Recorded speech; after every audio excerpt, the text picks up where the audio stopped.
talktous.com. There you see, talk to us at tv2sports.com. Email us your viewer comments. We're interested in hearing from you. And if you got a question for Mr. Garmer, we'll put him on the spot. Maybe Friday we'll get a question, Jason, and if a viewer sends us something, we'll put it aside for you, and you can answer that, that would be Friday's broadcast. Sounds good to me. And there a look at the finish line here at 2 Sports. And coming to the line right now, we have Liz Reap against Carrie Mears from Australia. This is for 3rd and 4th place. Again, best 2 out of 3. This is ride number 1. And we saw the finish line there, but 2 Sports far from finished here in the fall. It's not only going to be the velodrome, football season around the corner. You're going to catch all your favorite high school teams and any other sports in the valley. A little field hockey, I'm sure. And we'll get a little soccer, and all that coverage will be on Sports Scene 6 and 9:30.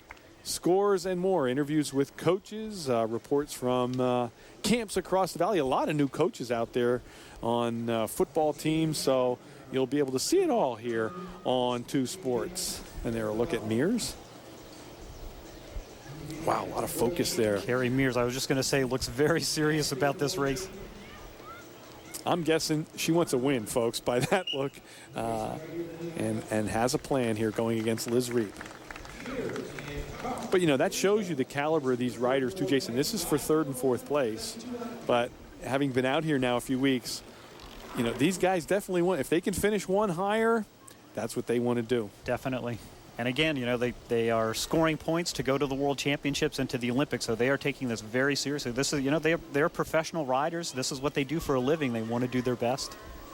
And Sunday, if you had a chance to watch the PGA, they interviewed Stuart Sink, was in 20th, and they asked him, you know, well, what keeps you out here? Well, first of all, like you mentioned, it's his profession, but he said, hey, I'm coming out here today. If I can finish 1 or 2 spots higher, you know, that's my goal. I'm not just going to come out here to have an afternoon of playing golf.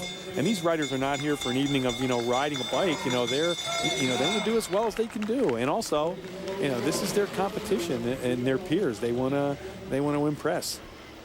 Here they come around, and they're going to head into turn 3 and 4, and it is tight. Carrie Mears here coming over the top. Keeping it close. Not wasting too much energy because she knows she has to do 1, maybe 2 more rides, so she doesn't take too much distance there on Liz Reap. So the focus for Mears was to win, and she accomplished that goal in that little 2-lapper over Liz Reap. Liz Reap now, she'll have to rethink her strategy of what she wants to do. That's exactly right. Liz Reap, she did everything that she could. She was at the front of this, controlling, but it wasn't good enough there. The Australian comes over the top and a good move by Mears. Now we're going to see a second Mears, I believe, going for 1 and 2 here. That's right. Her sister Anna Mears and also the American Jenny Reed. They're racing for 1st and 2nd place. This is the first ride. Best 2 out of 3.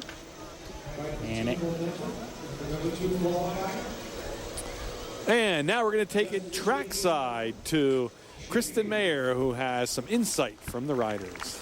Thanks. I actually just talked to Olympic gold medalist Anna Mears. She said that Jenny's one of the few riders who can take anything on the track, give anything on the track, and leave anything on the track, which Mears describes as sort of a what happens on the track stays on the track type of attitude. She said she knows Reed will come to the plate ready to give 100%, and she had a great ride against her sister, Carrie Mears, so she's excited to go up against her for this title. But Jenny said that she's raced her before, mostly in the Kieran, and she knows Mears has faster legs than her, but she's going to try to be sharp with her tactics, put on a bigger gear, and just see how it goes. And that was Kristen Mayer, trackside. And tough tonight for Kristen. Jason, she's down there hustling, trying to get some interviews, but these riders are going to be basically shotgunning and just, you know, don't have the time to stop, get on camera, and come back. So we thank Kristen for that shot. That's right. Sometimes riders on the infield, they don't have a lot of time before their next race starts. In fact, Kristen mentioned track riders, they do change their gears, but they do that on the infield. You got to get your toolbox out and change the cogs on your bike. You might want a bigger gear or a smaller gear, depending on who you're racing and what you think the race is going to be like. And, well, that takes some time, so a little difficult there for Christian maybe to get the interviews. And there's the bell lap, and they'll set to go into turn 1 and 2. That will happen very quickly. A nice shot from behind.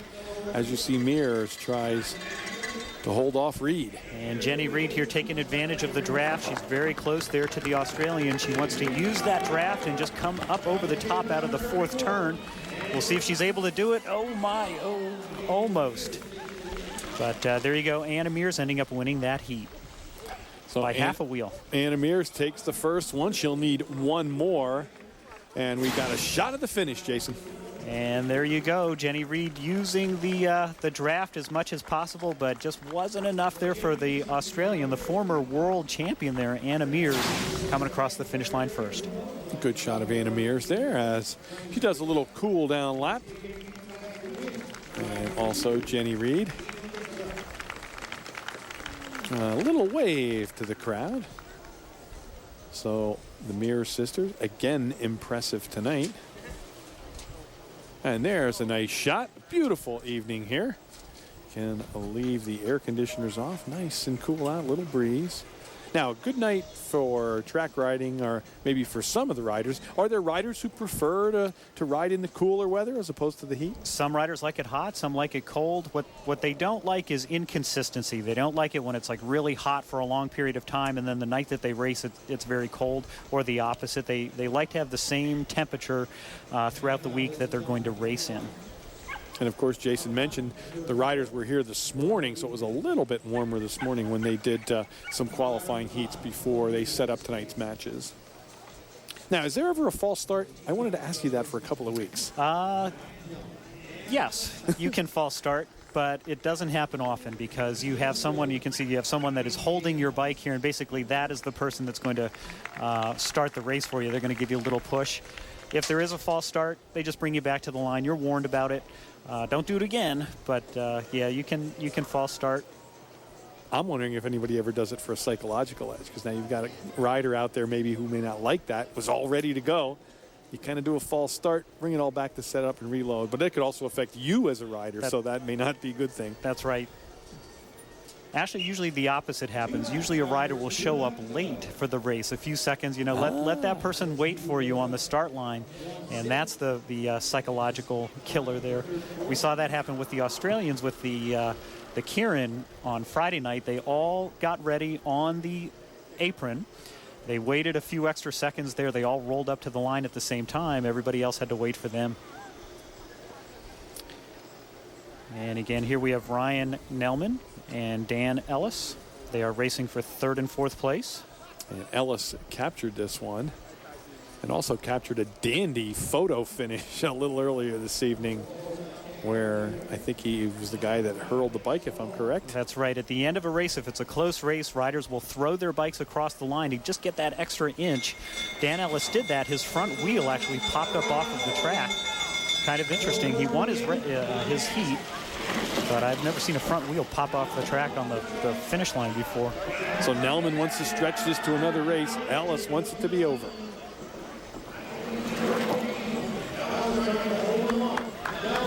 Dan Ellis here not taking any chances.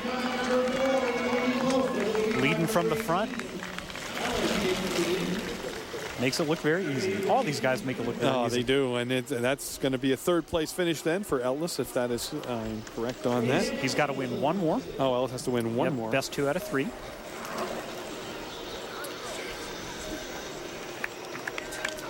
And here comes the big one now to the line. We're going to have